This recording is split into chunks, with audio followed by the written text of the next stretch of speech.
so handsome. Yes. Look at that. And of course, this is my dad just a year or two ago. We were at a wedding with our family. So he's 84. He is a man who loves God. And one thing he taught me is to have integrity. Tell the truth, pay your taxes. So you do all those things? Absolutely. Yeah, and your dad's still handsome, by the way. I know, right? So my dad's also 84. Wow. Yeah. Look at that. And we're not quite the same age. We're not quite the same age. I might be a year or two And there's younger my than you. dad and mom over on Gabriola Island in British Columbia. Hi, Dad. Hi, Mom. They watch, right? So we They should watch wave hello every to day. them. And that was my dad's 80th birthday. They now live in Pitt Meadows. So happy Father's Day, Dad, and Mr. Weber as well. Right? How many dads get to be wished Happy Father's Day from television? Hopefully you have something great planned for your dad. Right? I will give him a call and say, I love you, Dad, and got him the card, of course, already, you know, so. I wasn't talking to you, I was talking to them. Oh, you talking to them? Yeah, hopefully you have something great planned for your dad. I know you do. Of course I do, right? Can I still get it in the mail, Greg? Yeah, one thing about living in a different province, you have to make sure you get at least 4 days in advance. Why do I think your wife has something to do with you making that deadline? Actually, I'm the more responsible one when it comes to those kinds of things. Yeah, when it comes to the food, shopping. I'm shocked but proud. Yes. Very proud of you. Thank you. I went to many of those Promise Keepers events, Cheryl. I learned a couple of things before. Way to go. Anyway, before we get into our weekend plans, we have a great program today. The Father Effect, John Finch, I'll have an interview with him. Incredible loss, but he's got some amazing words of wisdom to fathers and the importance of being a dad. I look forward to hearing that. And author, radio producer, and teacher Jay Payleitner shares some words of encouragement from his dad manifesto. We've been hearing from him all week. Such good wisdom. Because it's Friday, we're going to get into a little bit of music. Got to have it on Friday, right? And guess what the name of the song? Chris Tomlin, everybody knows him. Here's the name of the song as we get ready. Good, Good Father.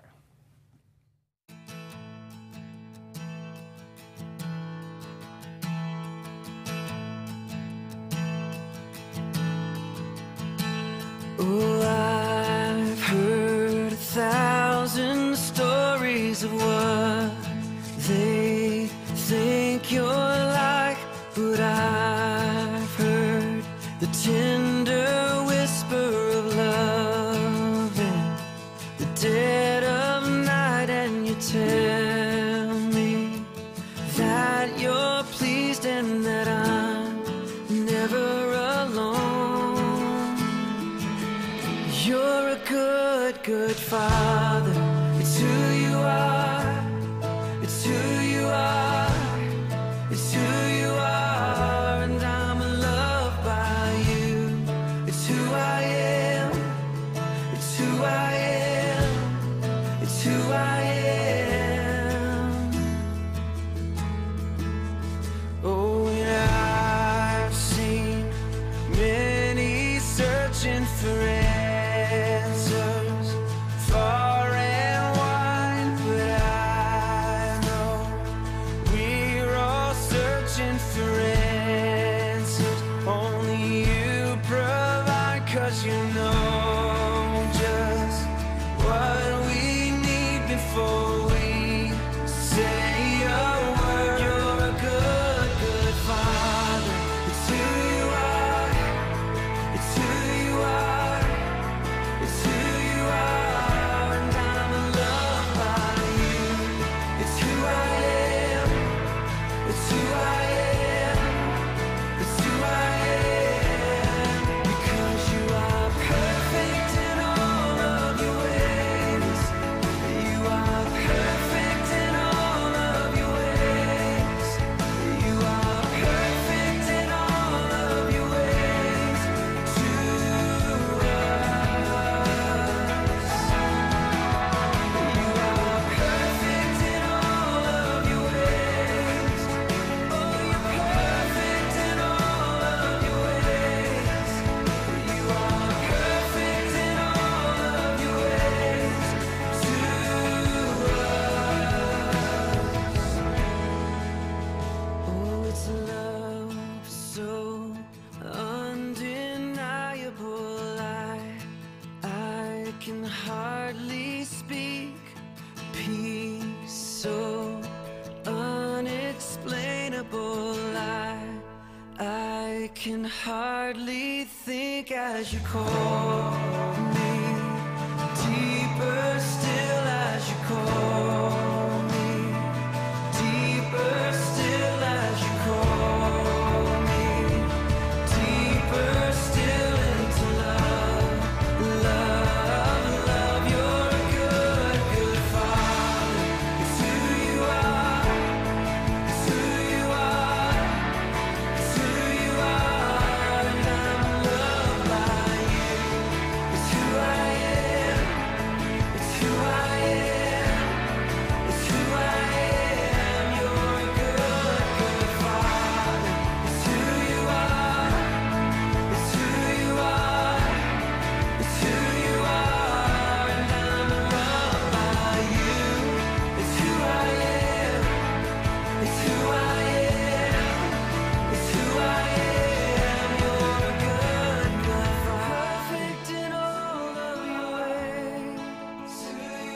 You know, as we come into Father's Day, I know a lot of people, it's not an easy weekend. You may not have had an easy relationship with your dad. You may not have had a dad. And so I know it triggers a lot for so many of us, and very few dads are perfect, if any. And every dad out there is going, yeah, probably wasn't perfect. And that impacts us. But one thing you need to know today is that you have a good father.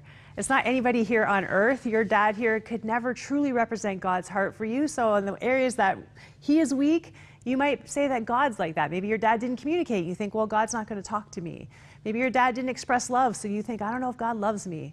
But let me tell you, he is nothing like any earthly person that you could ever meet or know. He adores you. And let us represent him today just to tell you and introduce you to him. If you never met him, he is a dad who knows everything about you but loves you anyway. He is wise. He is kind. He weeps with you. He is protective. He's like no one you could ever imagine. If you don't know this dad, no matter what you experienced here on earth, you can know him. You can know what it's like to have a good father and begin rewriting the stories in your head where we all own those kinds of behaviors and think, well, we're not worth anything. Well, you know what? Sometimes dads just don't get it all right. It doesn't have to reflect on you, and you have a God who loves you. If you want to meet him, today could be your day. It could be a fresh start for you to write a new narrative for your life. We have somebody standing by right now, wonderful people on our prayer lines who would love to introduce you to this good father. That number is 1-866-273-4444. Write it down, make the call. This could absolutely be the beginning of something new in your life. Well, right now, the incredible story of loss, but also overcoming. Here's Greg with the Father Effect.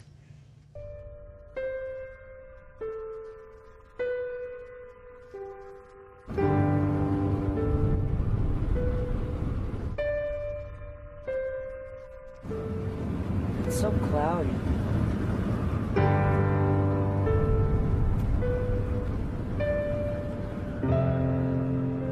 I was never prepared to be a father. I had no idea how hard it would be, or how heavy the responsibility would feel. You know, it doesn't seem right to have that much influence over one small life. The way they look up to you, and how easy it is to let them down.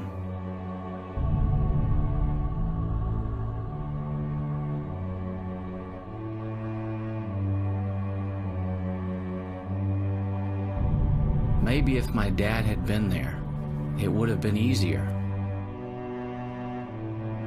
But he wasn't.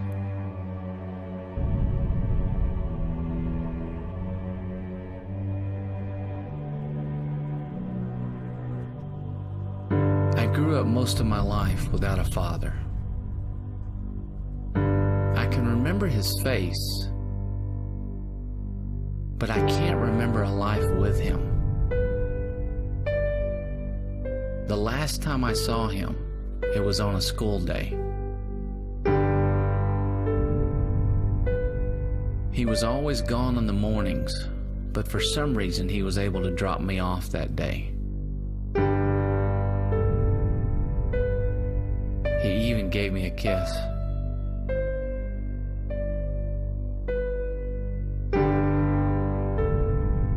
I will never forget that day.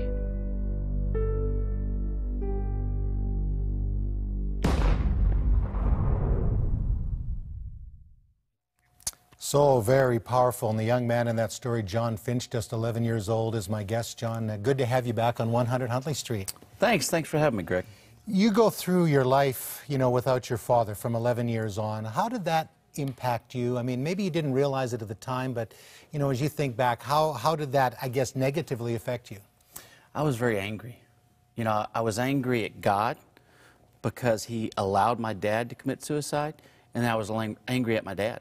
You know, I referred to him many times as a coward. So I had this anger deep within that led me to eventually medicate it and cover it up with something, and my choice was alcohol. So you write this book, and you also do a film. It's called The Father Effect. You can get the book from us, and you can go to our website, The Hope and Healing from a Dad's Absence. And you also did a film, which is the reason we have the book as well. People like John Elridge, a good friend of ours here at 100 Huntley Street, and others. You interviewed many people. Were there some things that you found common as you talked to different people about, you know, the effect that, you know, their lives had without having a dad around? You know, anger is one of those things. It's amazing the number of men and women that I talked to, and as I began to share my story, that were angry for some reason. You know, they were just bitter and resentful. And so that seems to be a common thread. And if you look at all of our social issues, especially with men, whether it be prison inmate, you know, population, whether it be addiction, with women, you have teenage pregnancy, you have cutting, all of these things. You look at all of those issues, and most of them are a result of some type of father wound, some type of anger, if you will. You know what, I was reading your book and then also watching the film, but especially reading the book, I was feeling like a lot of pressure in a good way, I think, because, you know, we talk about how important a dad is. I mean, you know, referred to some of the statistics that, you know, the runaway, the teenage pregnancy, prison, drug, all those kinds of things. A dad is so important. He is, and most men I don't think understand that, and that's what we try to do with the book and the movie, is it's encourage and inspire men to really walk in that daily awareness of their impact, in the tone that they use, the words that they use, how they love their wife. You know, is such a huge piece, that modeling piece in a young girl, understanding how she is supposed to be loved by watching how her dad loves her mom. Well, I have 3 daughters, and you know, years ago I said to my wife, you know, kind of those, you know, those moments, you know, because I travel around the world, I'm in some of these dangerous countries, you know, reporting on the persecuted church, things like that. And I said to her, Arlene, I will die for you. And she looked at him and says, oh, I know that, but will you live for me? And it just, like, even when I talk about it now, it still brings tears to my eyes. And I've had that happen where my kids have said to me, because we're affectionate with each other, we love each other a lot, and we communicate that. And I know that my daughters see that. And I think as they've chosen men that have hopefully those same characteristics, you know, how important is that, you know, you show love to your wife? It's very, very vital. And even having those still committed times of date night, so that your kids understand and know, man, mom and dad are making time for one another. They know that is the most important relationship, right? Several of the interviews we did, when we talked to counselors, I asked them, what is the most important thing a father can do for a child? Without hesitation, they would say, love their mother. Plus, it keeps the home safe, too.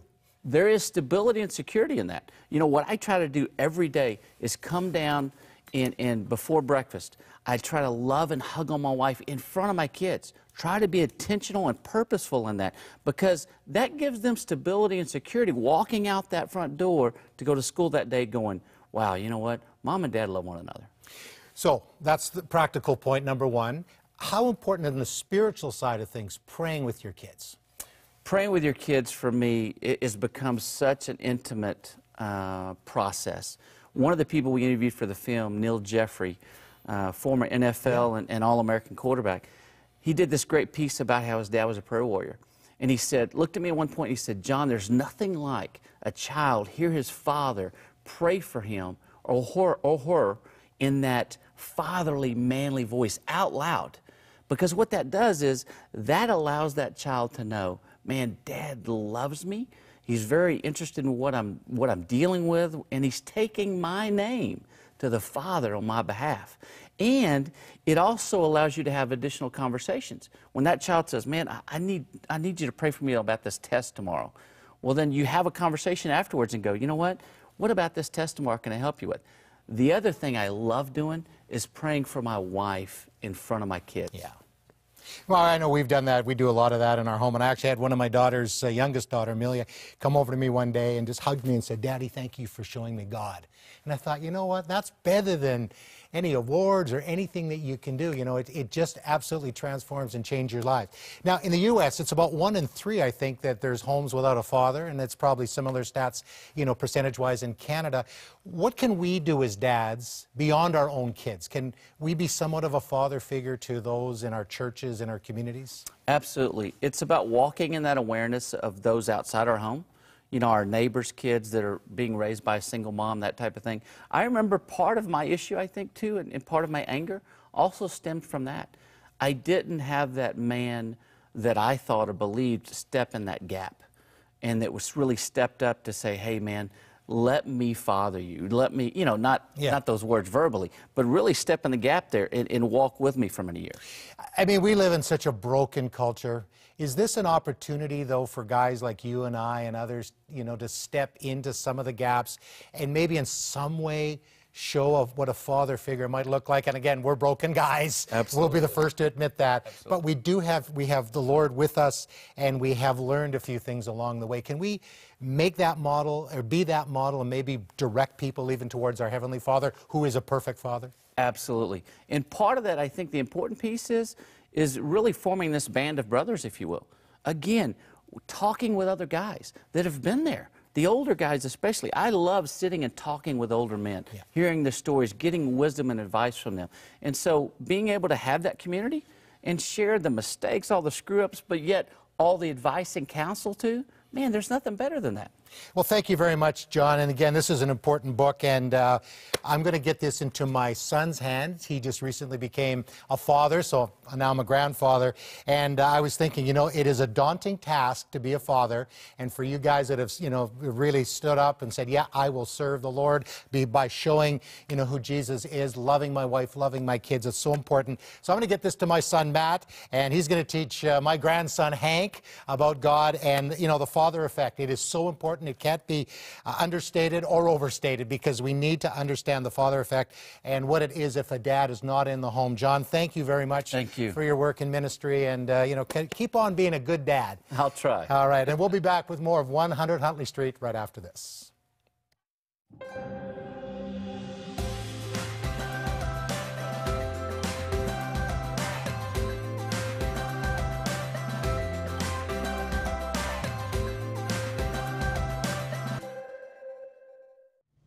Some great advice from John Finch for dads out there. You know, parenting, one of the hardest jobs on earth, and kids go out of their way to tell you that doesn't really matter. It's gross when you kiss mom. I don't listen to you. I don't respect you, whatever, right? Like, kids are always acting like it doesn't matter, but they are watching everything you do. And if you ever have the chance to listen to them and how they talk to other people or things that they might repeat, you realize that those big ears, those big eyes, they're taking in it all. It can be really, really scary. Listen, if you were watching that and saying, oh man, there's so many things I wish I could have done differently, you know what? You can't change the past, but you can change the future. If your kids are 50, if your kids are 5, you have a chance to take a step today that's new and that's different. Maybe it's not easy for you to tell them that you love them or say things like that. Maybe you could do something small. Maybe you could write them a little note, you know, or give them a hug, or just take some steps toward being a better dad, knowing that it is the most important thing you can do. It has an effect on your kids that lasts their whole lives. And so, you know, you're never going to be perfect, but we can all do better and invest in those little lives for eternity. If you want someone to pray with you just about being a better dad, or maybe the mistakes that you made that you feel that you're carrying guilt or shame for, we'd love to do that. Get that off your back so you can move forward into the future free and trusting that God is going to do something between you and your kids that you can't even imagine right now. If you want that prayer, that number is 1-866-273-4444. There's more 100 Huntley Street coming up. I've come to Rome to find Paul, to write his story, to remind us how God changed a hateful man who will change the history of the world. Where sin abounds, grace abounds more. Paul, Apostle of Christ, on Blu-ray June 19th. I wanted to know who I was, why I was alive, and most importantly, what the future held for me. It's a journey that I think all of us walk through on some level or another. I think there's something in us that cries out and says, actually, no, there has to be something more. What's right and what's wrong? It was a 180-degree shift for me. There was unspeakable peace in my heart. I had a whole new set of values that began to impact my life and make me think about the direction I ought to go. I couldn't think of anything worth seeking for in life more than that. Next week on 100 Huntley Street. And we got, you're so naive, you're going to destroy your family, you're doing too much too fast. Not a single person supported us, not one. In a pluralistic society where there are so many different belief systems, knowing what we believe and why we believe it is so important. This book is very timely. Why I Believe, Straight Answers to Honest Questions About God, the Bible, and Christianity, by our friend, Chip Ingram. Thanks again, Chip, for spending some time with us. It's great to be with you. So I found this fascinating as I read your book. There are roughly 320 million gods in this world, 22 world religions.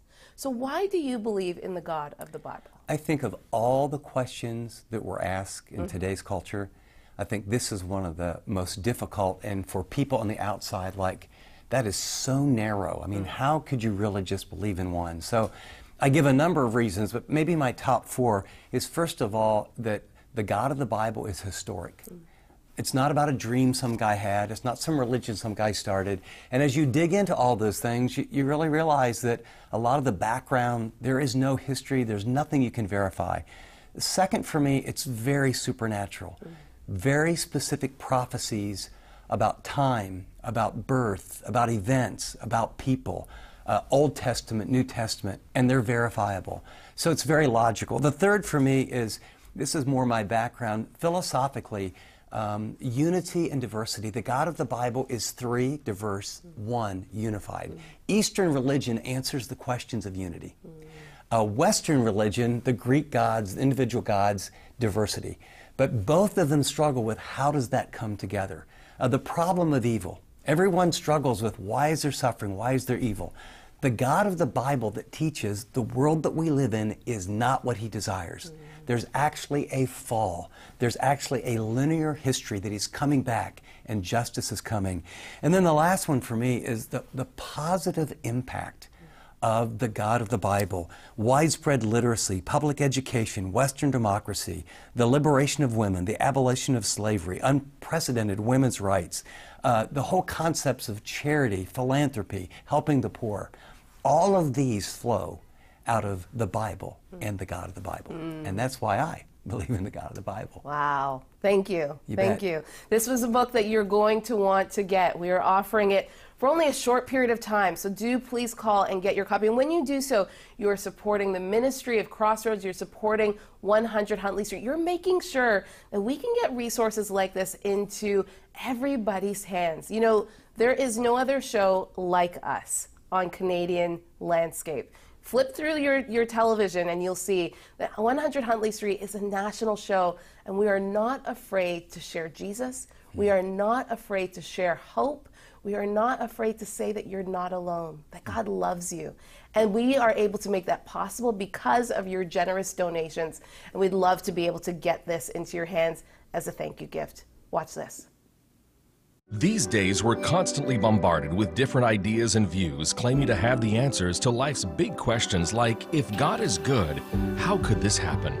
It's tough to find satisfying answers, and we or our loved ones end up asking, what really is the truth? Where do we come from? Is there life after death?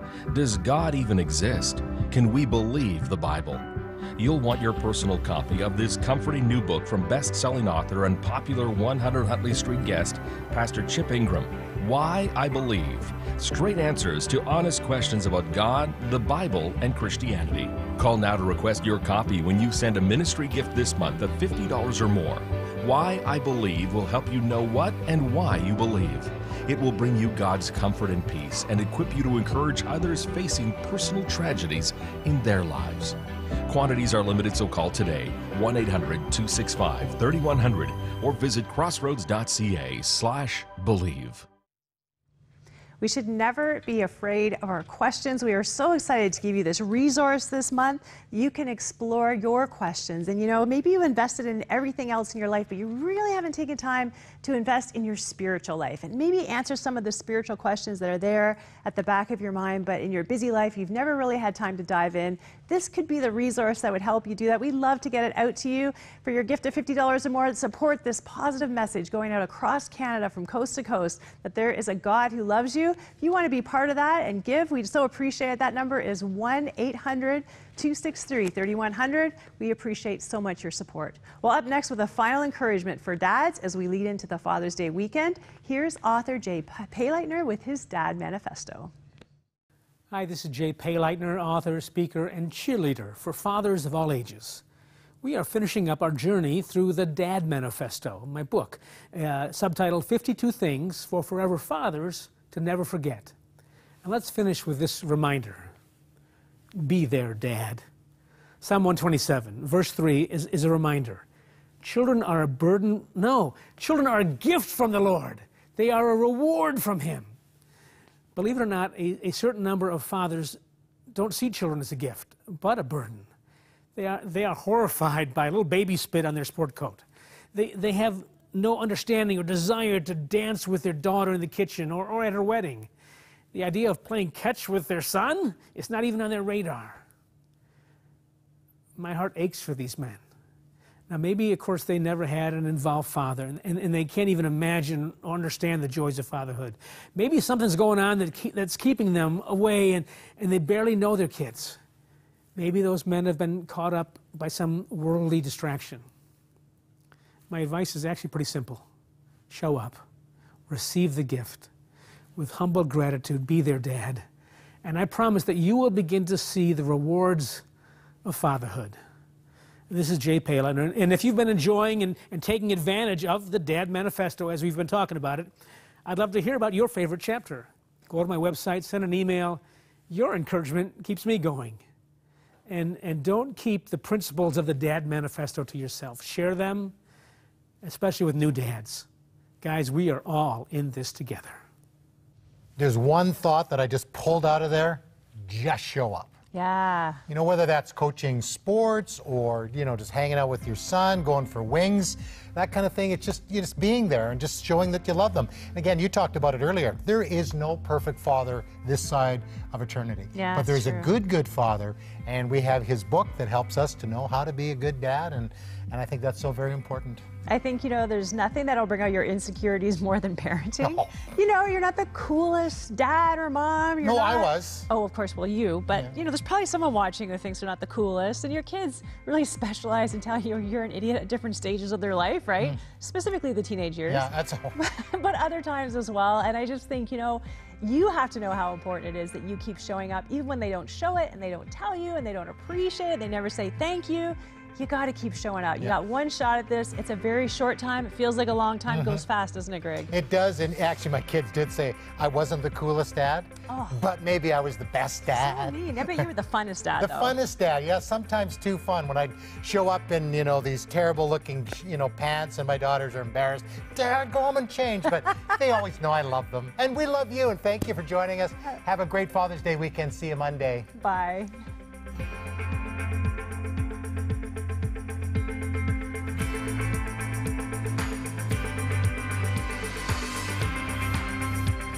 Thank you for your ongoing support of Crossroads, a member of the Canadian Council of Christian Charities. You can write to Crossroads